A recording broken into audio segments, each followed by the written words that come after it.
I think that one of the richest forms of learning that we have is when students create new content. So once you have these really powerful tools in the classroom and you have the opportunity for everyone to have access to them, then it's about designing the lessons so that students can take information that they find online or from other sources and then synthesize it and make a new product. So we see students making videos, we see students writing songs, we see students publishing all kinds of different content that reflects their new learning in ways that also help them to build those technology skills that they're going to need in the workplace.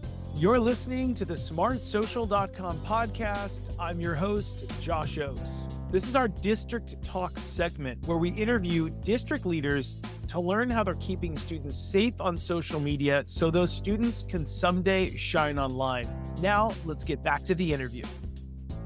Hello, my name is Jeff Schuler. I'm the superintendent of Wheaton-Warrenville, District 200.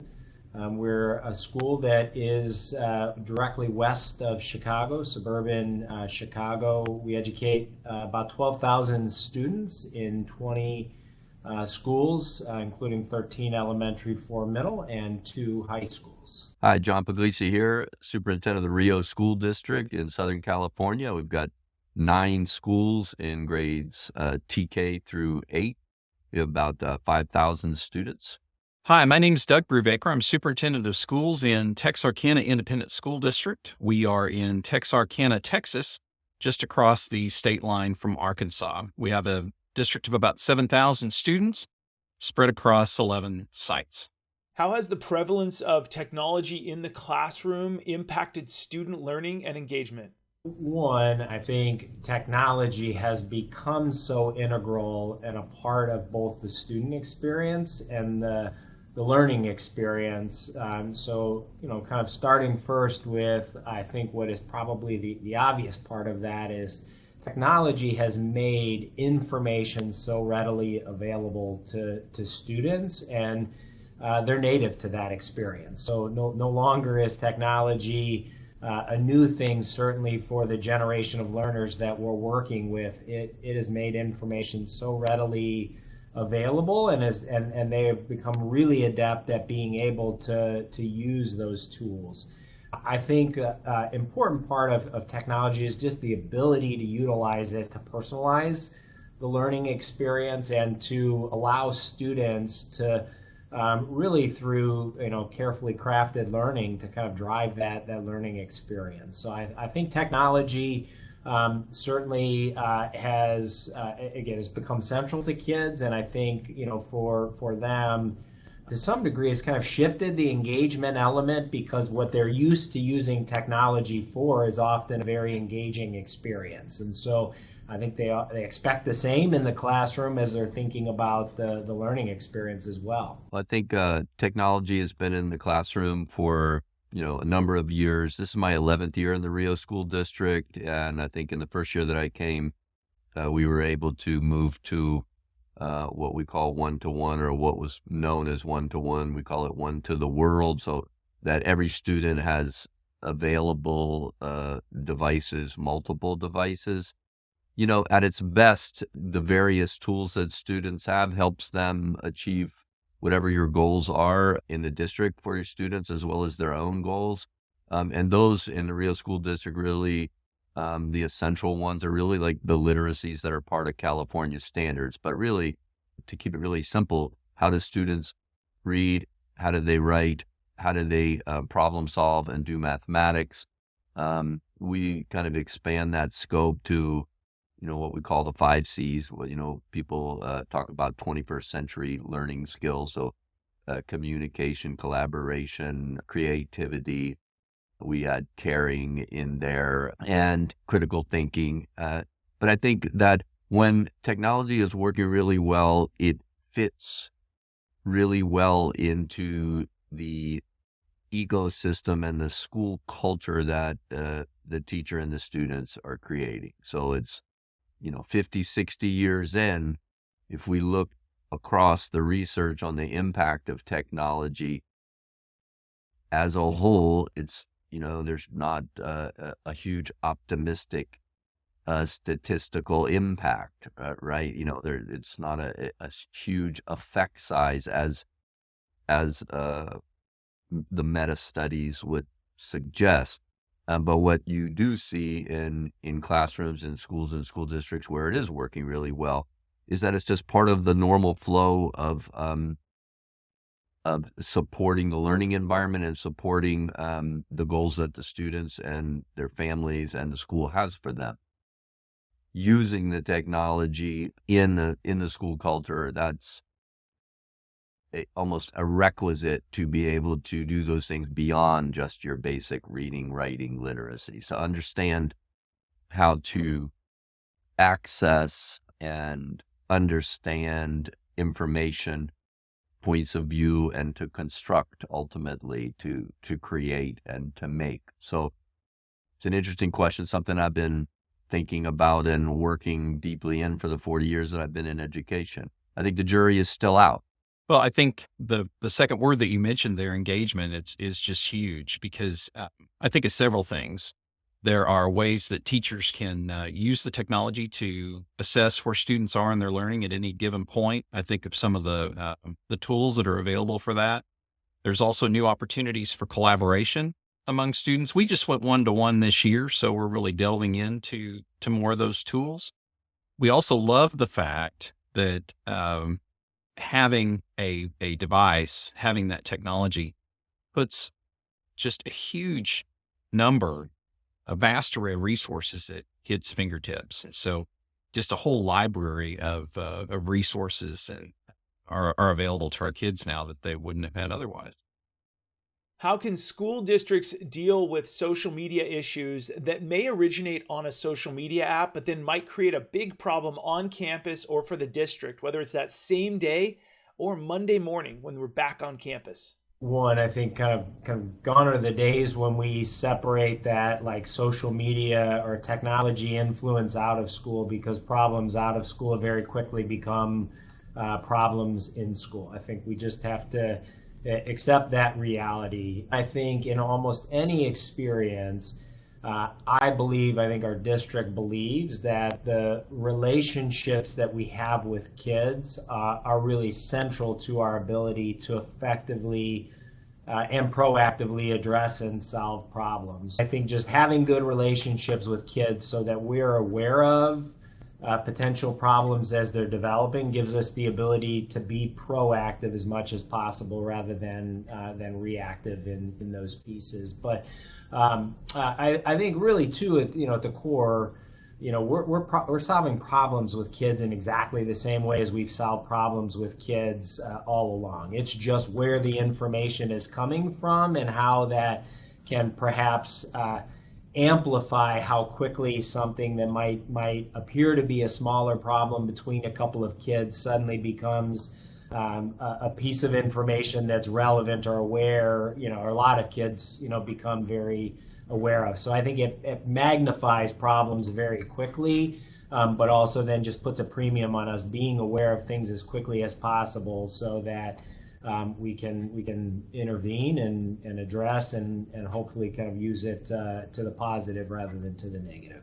Yes, social media and issues, we'll call them student discipline issues or other very serious issues with students. Now they go one in one, they're hand in hand. I would say over 95% of issues that students are having are either have a trail before or after and after on social media.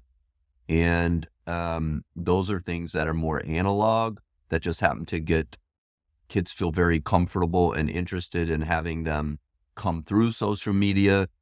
We also have some things that kind of what's indicated in this question that originate outside the student's experience that come through the social media to them. That's less rare. I mean, that's less common. How do we deal with that? The best way that we deal with that is not only digital citizenship learning and all of the stuff that comes from that. We use Common Sense and some other tools, but to have students' curriculum and learning be designed authentically in all facets of their life so that these these aspects of their life and of life today are part of the norm of what students are learning how to read, write, and do mathematics with. That's a really good question, and it's something that I think a lot of school districts struggle with. The idea that anybody can really say anything on social media and involve a school or a teacher. I think of an incident that happened not too long ago where someone had spoofed or had put a fake account up that purported to represent one of our campus leaders and put some really terrible things, pretending that this is the person who said it. So I think when something like that happens, something negative, something that's not true, you have to react to it and put the facts out and let people know what the truth is. And so to set the record straight, and it can take hours to get it done. It's something that's really problematic. Can you provide some examples of maybe how some students have used their social media accounts in a positive and a productive manner that may have benefited themselves or their community? I think of two things right away in that space. One, so we have a program at our high school, or class at our high school, called Business Incubator.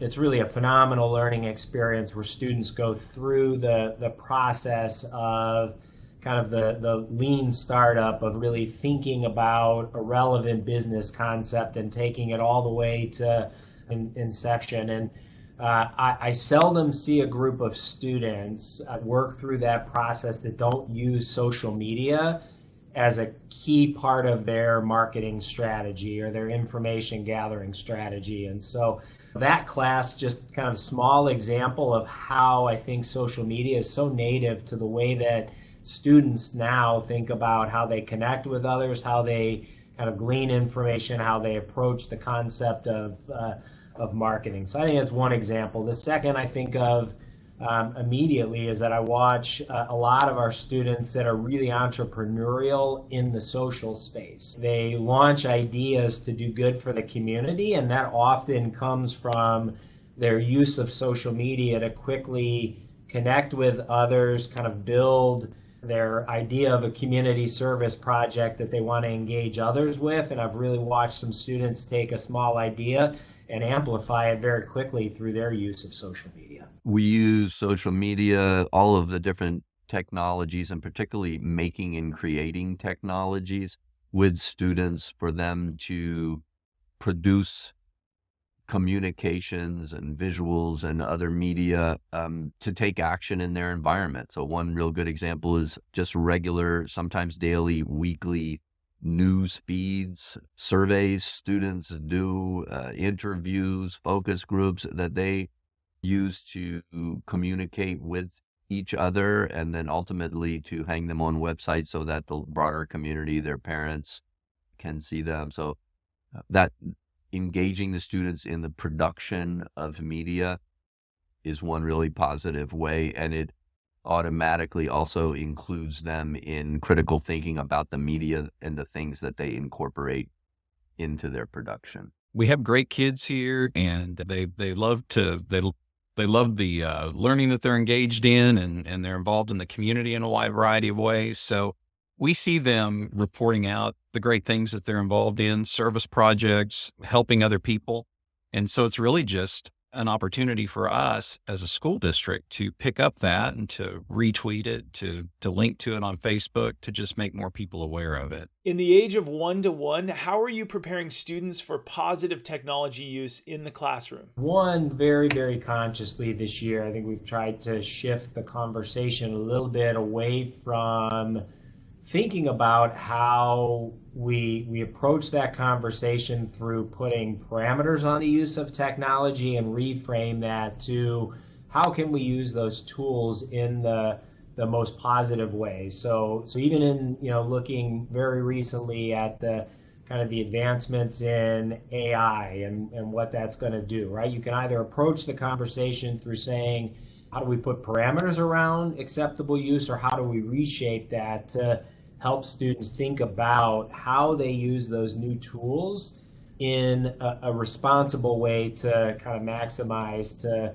to guide learning. So one, I think it is a function of helping students learn that there are multiple tools at their disposal that support learning. Technology is one of them.